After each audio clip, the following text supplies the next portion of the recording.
Hello everyone, कैसे हैं आप लोग? भाई एकदम बढ़िया से होंगे और घर पर ही होंगे और घर पे स्टडी करते रह रहे होंगे। तो बच्चों जो है आज नेक्स्ट वीडियो लेक्चर पे हैं फिर हम।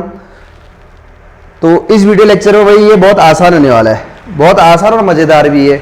किस बेसिस पे है देखिए, आज हम पढ़ने वाले हैं slope of tangent and slope of normal. देखिए किसी भी लाइन की स्लोप आप लोग जानते हैं एम से रिप्रेजेंट, 11th क्लास याद करिए, स्लोप को एम से रिप्रेजेंट किया जाता है भाई। स्लोप नॉर्मल और टेंजेंट आप 11th क्लास में ही पढ़ चुके हैं। नॉर्मल क्या होता है और टेंजेंट क्या होता है, पहले इस पे आता है हल्का सा। किसी भी कर्व को टच करते हुए जाने वाली लाइन या अ line which passes through a point of a curve, मतलब किसी भी कर्व के एक पॉइंट से होकर जाने वाली लाइन को बोलते हैं भाई टेंजेंट। ये देखिए ये कर्व है, ये पॉइंट है एक, उस पॉइंट से अगर जो भी लाइन निकलती है उसको बोलते हैं टेंजेंट, या बोलते हैं किसी कर्व को टच करते हुए जो लाइन निकलती है उसको बोलते हैं टेंजेंट। और उस टेंजेंट पे जो लाइन परपेंडिकुलर होती है, देखिए इस पॉइंट से निकली तो टेंजेंट हो गई, और इसी पॉइंट पे जो इस लाइन के परपेंडिकुलर लाइन होती है उसको नॉर्मल बोलते हैं। ठीक है, 11th क्लास की बात थी ये। अब यहाँ क्या आता है, देखिए स्लोप वहां भी था, यहाँ भी है स्लोप ऑफ टेंजेंट, मतलब ये जो टच करने वाली लाइन है इसकी स्लोप अगर मैंने निकालनी है तो यहाँ स्लोप क्या होता है, कोई बड़ी बात नहीं है। हम कौन सा चैप्टर पढ़ रहे हैं भाई, एप्लीकेशन ऑफ डेरिवेटिव्स। तो यहां आप डेरिवेटिव कर देना उस पॉइंट पे, उस फंक्शन का अगर आप dy अपॉन dx जो होता है भाई उस कर्व की उस पॉइंट पे स्लोप को रिप्रेजेंट करता है, जो पॉइंट दिया होगा उसको रख लेंगे, स्लोप आ जाएगी। ये कराता है स्लोप ऑफ टेंजेंट निकालने के लिए dy upon dx। Slope of tangent होता है भाई उस कर्व का उस पॉइंट पे। और स्लोप ऑफ नॉर्मल क्या होता है, देखिए स्लोप ऑफ नॉर्मल तो इस लाइन की क्या स्लोप होगी, इसकी जो भी होगी, तो यहां होता है -1 अपॉन स्लोप ऑफ टेंजेंट। ठीक है, कोई डिफरेंस नहीं है। स्लोप ऑफ टेंजेंट में dy अपॉन dx, और स्लोप ऑफ नॉर्मल क्या होता है, क्योंकि m1 m2 इक्वल टू -1 होता है, उसी से आता है भाई। ये कभी बताऊंगा जब क्लासेस चलेंगे हमारी, तो ये प्रूफ भी कर दूंगा मैं आप लोगों को। स्लोप ऑफ नॉर्मल, इसकी स्लोप, अगर इसकी स्लोप पूछा तो dy अपॉन dx, इसकी स्लोप पूछेगा स्लोप ऑफ नॉर्मल तो होगा -1 upon slope of tangent. Means जो भी आएगा ना dy अपॉन dx उसका -1 अपॉन कर दो और अपॉन में इस वैल्यू को रख दो, तो उसको बोलते हैं स्लोप ऑफ नॉर्मल।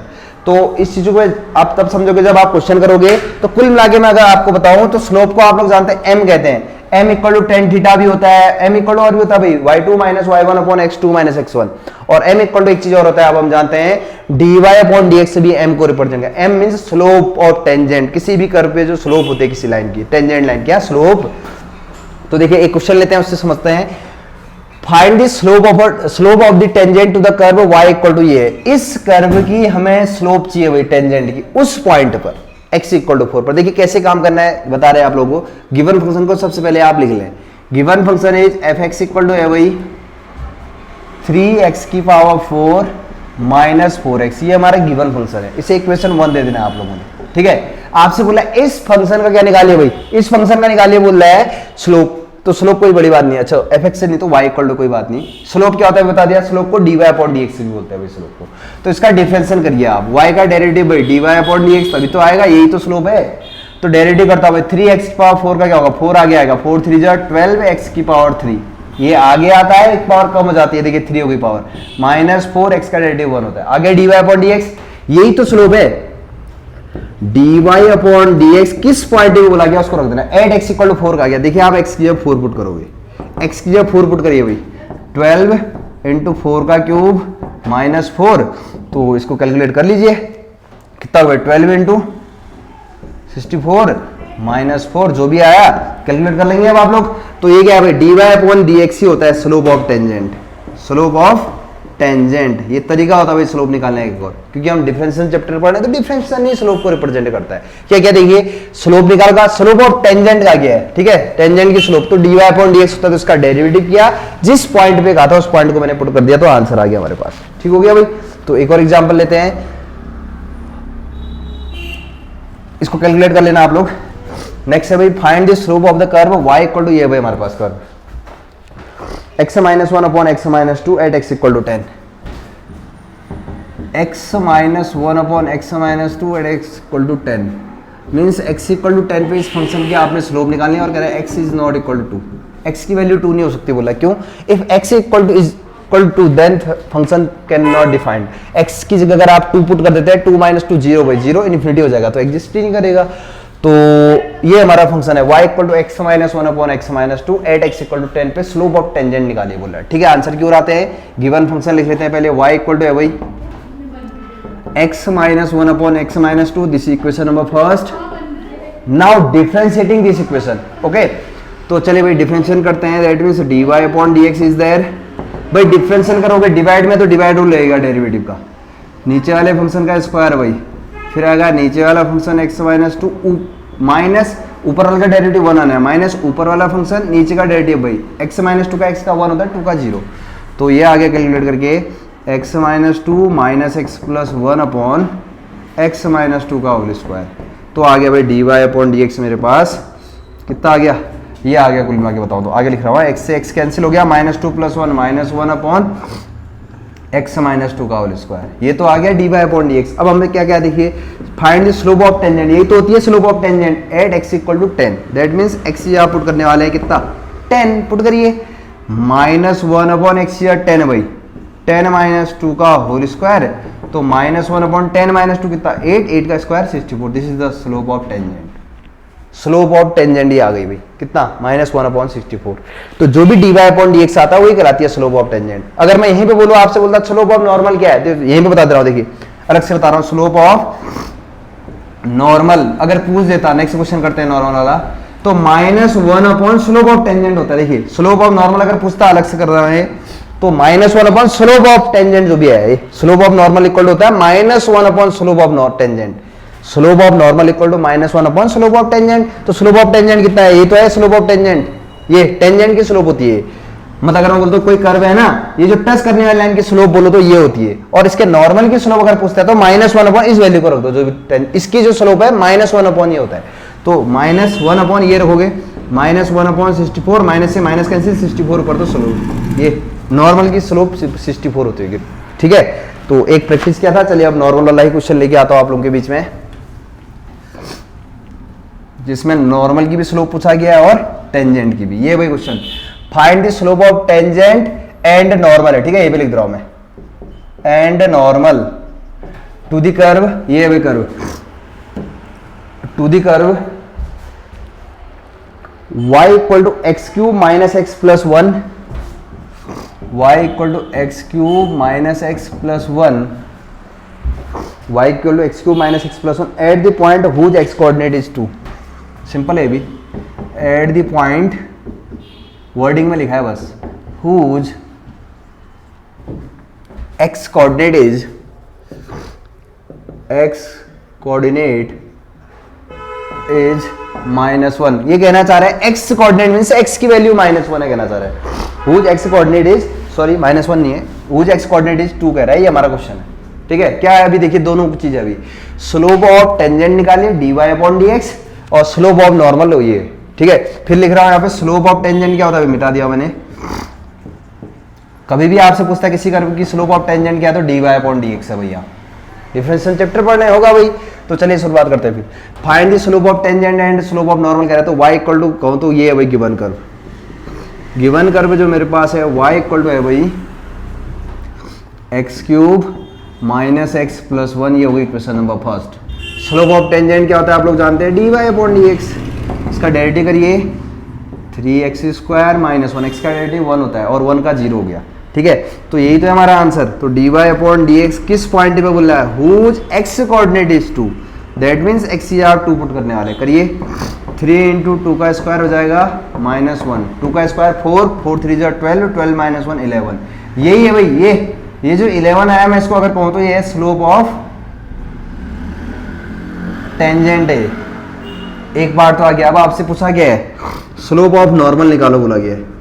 चलो अच्छे से लिख देते हैं. स्लोप ऑफ नॉर्मल आप लोगों से पूछा गया क्या होता है, slope of normal minus 1 upon slope of tangent होता है भाई स्लोप ऑफ नॉर्मल. तो slope of normal equal to आ जाएगा minus 1 upon slope of tangent कितना है 11. तो स्लोप ऑफ टेंजेंट आई 11 और स्लोप ऑफ नॉर्मल आएगी माइनस 1 अपॉन 11. यह आंसर हो गया. ठीक हो गया. अब थोड़ा और आगे बढ़ते हैं फिर. तो कुल मिला के अगर आप लोगों को बताओ तो भाई हमने किसी भी हालात में dy अपॉन dx से निकाल के लाना है. अगर आप dy upon dx find out कर लेते हैं तो वही तो स्लोप ऑफ टेंजेंट है. और स्लोप ऑफ टेंजेंट ये निकल जाता है तो स्लोप ऑफ नॉर्मल भी आसानी से निकल जाएगा. ठीक है, तो नेक्स्ट क्वेश्चन लेते हैं फिर. बिल्कुल प्यार से समझिए चीजों को आप लोग. ठीक है, ये थोड़ा सा अच्छा क्वेश्चन है. Find the slope of normal to the curve. ये भाई दोनों पूछा गया। चलिए, find the slope of tangent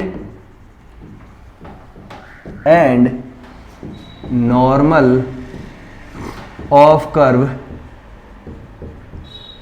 तो ये है भाई कर्व हमारे पास, x equal to a cos cube theta,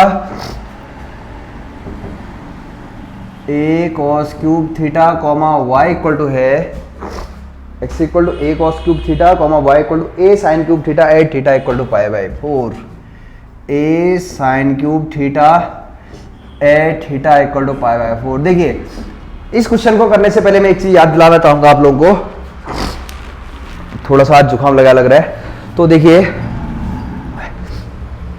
find the slope of tangent and slope of normal. Slope of tangent क्या होता है आप लोग जानते हैं, dy upon dx। dy upon dx मैंने लाना ही पड़ेगा भाई। dy अपॉन dx जब आएगा तभी नॉर्मल की स्लोप आ पाएगी। तो -1 अपॉन स्लोप ऑफ टेंजेंट ही तो होता है। तो dy अपॉन dx कैसे लाते पता है आप लोगों को, कुछ याद दिला रहा हूं। जिस बच्चे ने डेरिवेटिव बिल्कुल अच्छे से पढ़ा था, याद करिए, पैरामीट्रिक फॉर्म है भाई। x भी थीटा पैरामीटर पे डिपेंड कर रहा है, y भी थीटा पे। तो dy अपॉन dx तो निकालना है, तो कैसे निकाला था याद होगा। जिस पैरामीटर पे होता है उसी के रेस्पेक्ट में डेरिवेटिव करते हैं, फिर अपॉन कर देते हैं। याद होगा कुछ तो आते फिर at theta equal to pi by 4 दिया है, वो बाद में काम आएगा। तो बढ़े फिर आगे। देखिए, पैरामीट्रिक फॉर्म है, कुछ समझिए। dy अपॉन dx सीधे नहीं आएगा, इसका x के रेस्पेक्ट में डेरिवेटिव करोगे तो कहां से है, x वाला कुछ नहीं है। तो चलिए आंसर की ओर आते हैं फिर। ये डेरिवेटिव है सीखा हुआ। अब टारगेट तो मुझे पता है भाई, slope of tangent means dy upon dx चलाना होगा मैंने। तो x इक्वल टू है मेरे पास a cos क्यूब थीटा, इसे इक्वेशन 1 दे देते हैं। y equal to a sin cube theta, this equation number 2। ठीक, अब आप लोगों को पता है dy अपॉन dx कैसे लाना है भाई। इन दोनों को थीटा के रिस्पेक्ट में डेरिवेटिव करिए। सॉरी यार, sorry. Differentiating with respect to theta, equation 1 and 2। 1 और 2 को एक साथ ही थीटा के रिस्पेक्ट में डेरिवेटिव करता हूं। ये पुराना डेरिवेटिव है भाई, x का थीटा, सॉरी यार, x का थीटा के रिस्पेक्ट में डेरिवेटिव कर रहा है। फिर तो x का थीटा के रिस्पेक्ट में जब मैं डेरिवेटिव कर रहा हूं, a कांस्टेंट है बाहर, cos क्यूब थीटा का 3 आगे आएगा, n आगे आता है, एक पावर कम हो जाती है तो cos स्क्वायर थीटा बचेगा। n आगे एक पावर कम, cos थीटा भी होगा भाई। cos थीटा का डेरिवेटिव होता है माइनस, मैं सीधे कर रहा हूं भाई, माइनस sin थीटा। ठीक है भाई, डेरिवेटिव कर दिया इसका। अब y का भी करिए थीटा के रिस्पेक्ट में। dy अपॉन थीटा इक्वल टू थीटा के रिस्पेक्ट में a बाहर कांस्टेंट, sin क्यूब थीटा का 3 आगे आएगा, एक पावर कम हो जाएगी, साइन क्यूब का साइन स्क्वायर हो गया। फिर साइन का भी होगा, साइन थीटा का डेरिवेटिव क्या होता है भाई, cos थीटा। सॉरी, अब लग नहीं रही हालत आगे जाने की। चलिए, अब हमें तो dy अपॉन dx चाहिए ना, तो इक्वेशन 4 अपॉन 3। उम्मीद करता हूं आप लोगों ने ये वाली वीडियो लेक्चर देखी होगी जिसमें मैंने पैरामीट्रिक फॉर्म से डिफरेंशिएशन कराए थे। सॉरी यार, इक्वेशन 4 अपॉन 3 कर रहा हूं भाई। सीधे सुनिए, ये अपॉन ये करोगे तो डी थीटा में dy अपॉन dx से बचेगा। सीधे समझिए, इससे इसको अपन कर दिया, इससे इसको करके तभी आएगा dy अपॉन dx। इससे इसको अपन करिए। लक्षण सही नहीं लग रहे हैं भैया आज, तो आप लोग भी घर पे रहिए। थोड़ा मुझे तो वीडियो बनाने के लिए आना पड़ा मार्केट में, क्योंकि सॉरी हालात कुछ ज़्यादा ही खराब है। ये अपॉन ये क्या, तो -3a cos square theta sin theta. देखिए 3a कैंसिल हो गया, एक साइन से साइन कैंसिल, एक कॉस से कॉस, तो एक साइन बचा एक कॉस होता है। साइन अपॉन कॉस 10 होता है भाई। तो मैं फाइनली बोलूं तो dy upon dx equal to मेरे पास आ गया भाई, सब कट गए हैं, नीचे माइनस बचा, एक साइन बचा एक कॉस, साइन अपॉन कॉस 10 होता है तो -10 थीटा। अच्छे से इसको बॉक्स में डाल लेता हूं, यही तो आ गया dy अपॉन dx। अब स्लोप फिर यहीं पे निकाल देता हूं मैं आंसर। स्लोप ऑफ टेंजेंट निकालता हूं भाई। स्लोप ऑफ टेंजेंट कोई तो dy अपॉन dx कहते हैं भैया, किस पॉइंट पर, theta equal to pi by 4 पर कहा गया, तो रखोगे, रखो भाई dy अपॉन dx की स्लोप होती है थीटा पाई बाय 4 पर, रखो पाई बाय 4, -10 पाई बाय 4 हो जाएगा, थीटा की जगह पाई बाय 4 और 10 पाई बाय 4 की वैल्यू 1 होती है, माइनस बाहर है, 10 45 डिग्री की वैल्यू 1 होती है।